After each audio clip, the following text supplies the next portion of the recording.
करीब 2.5 साल से रूस और यूक्रेन बैटलफील्ड में है। पिछले महीने प्रधानमंत्री नरेंद्र मोदी रूस के दौरे पर गए थे। यूक्रेन पर रूसी अटैक के बाद पीएम मोदी का यह पहला मॉस्को दौरा था। तब मोदी और पुतिन के बीच युद्ध पर विस्तार से बात हुई थी। अब मोदी यूक्रेन जा रहे हैं और इसीलिए प्रधानमंत्री के यूक्रेन दौरे को दुनिया डिप्लोमेटिक मिशन से कहीं ज्यादा मान रही है। मोदी की कीव विजिट को दुनिया संतुलन की कूटनीति के तौर पर क्यों देख रही है? मोदी यूक्रेन में ऐसा क्या करने वाले हैं? क्या मोदी दोनों मुल्कों के बीच शांति समझौता कराने में कामयाब होंगे? और होंगे तो फिर वो कैसे होंगे? इसकी कुछ वजह है जो आपको भी जाननी चाहिए।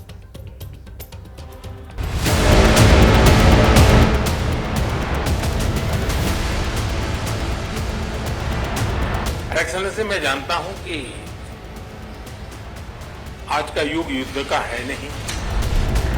युद्ध घनघोर, नजरे विश्व गुरु की ओर।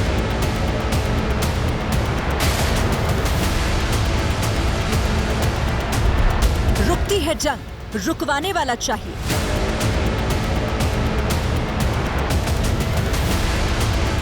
बनेगा इतिहास, दुनिया को है एहसास।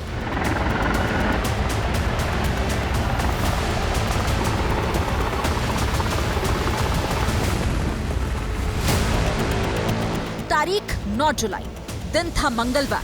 प्रधानमंत्री नरेंद्र मोदी मॉस्को के दौरे पर थे। मॉस्को में मोदी बोल रहे थे और दुनिया सुन रही थी। एक्सेलेंसी, एक मित्र के नाते मैंने हमेशा कहा है कि हमारी भावी पीढ़ी के उज्जवल भविष्य के लिए शांति सर्वाधिक आवश्यक है। लेकिन मैं ये भी जानता हूं कि युद्ध के मैदान में समाधान संभव नहीं होते। बम, बंदूक और गोलियों के बीच समाधान और शांति वार्ताएं सफल नहीं होती हैं और हमने वार्ता के माध्यम से ही शांति के रास्ते अपनाने होंगे।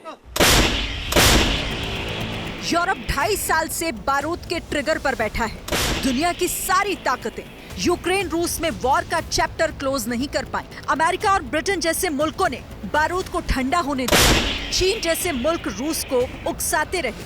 ये तस्वीरें गवाह हैं। चंद घंटे पहले यूक्रेन ने रूस के कुर्स्क इलाके पर कब्जा किया। अमेरिका पर भाड़े के सैनिक भेजने के इल्जाम लगे।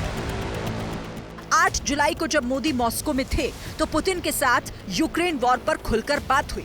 युद्ध के हालात और पुतिन की सारी बातें मोदी को पता है। अब सवाल है कि क्या मोदी रूस यूक्रेन के बीच शांति लाने में कामयाब होंगे? दोनों देशों के बीच युद्ध विराम के लिए मोदी क्या करने वाले हैं? मिडिल ईस्ट से लेकर वेस्ट तक की नजर मोदी के यूक्रेन दौरे पर क्यों है? इन सवालों के बीच दावे हैं कि रूस जंग में कमजोर पड़ने वाला है। गवाह ये तस्वीरें हैं। बुधवार की सुबह यूक्रेन ने मॉस्को पर अब तक का सबसे घातक ड्रोन अटैक किया। हालांकि रूस ने 11 ड्रोन मार गिराए। अब सवाल है कि मोदी रूस यूक्रेन के बीच सुलह कैसे करा सकते हैं और क्यों दोनों देश युद्ध की जिद छोड़ सकते हैं? इसकी एक वजह है युद्ध की विभीषिका। रिपोर्ट बताती है कि पिछले 2.5 साल में रूस के करीब 1,20,000 सैनिक मारे गए, जबकि यूक्रेन 5 लाख सैनिक मारने का दावा करता है। 24 फरवरी 2022 से अब तक रूस के 71,000 नागरिक मारे गए।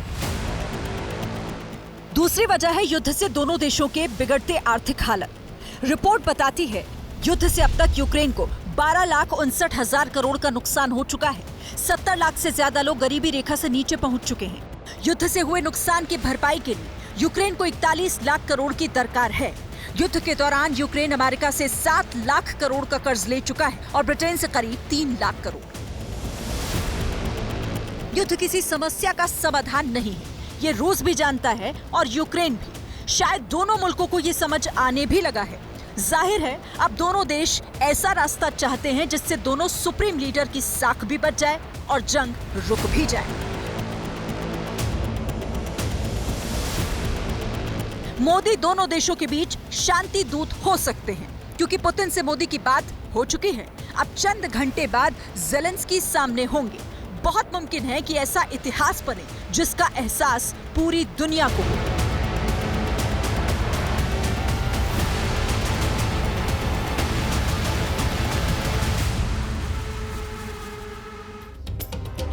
जैसे ही घड़ी का काटा दोपहर 2:30 पे आए, बबीता जी का दिल सास बहू साजिश के लिए मचल जाए। और ये है इनकी बहू पूरे दिन ऑफिस की टेंशन हो जाए गॉन जब ये करें अपना फेवरेट शो फ्री टाइम पे ऑन। इनकी तरह आप भी देखिए अपना फेवरेट शो अपने टाइम पर और डाउनलोड कीजिए एबीपी लाइव ऐप अपने स्मार्ट टीवी पर।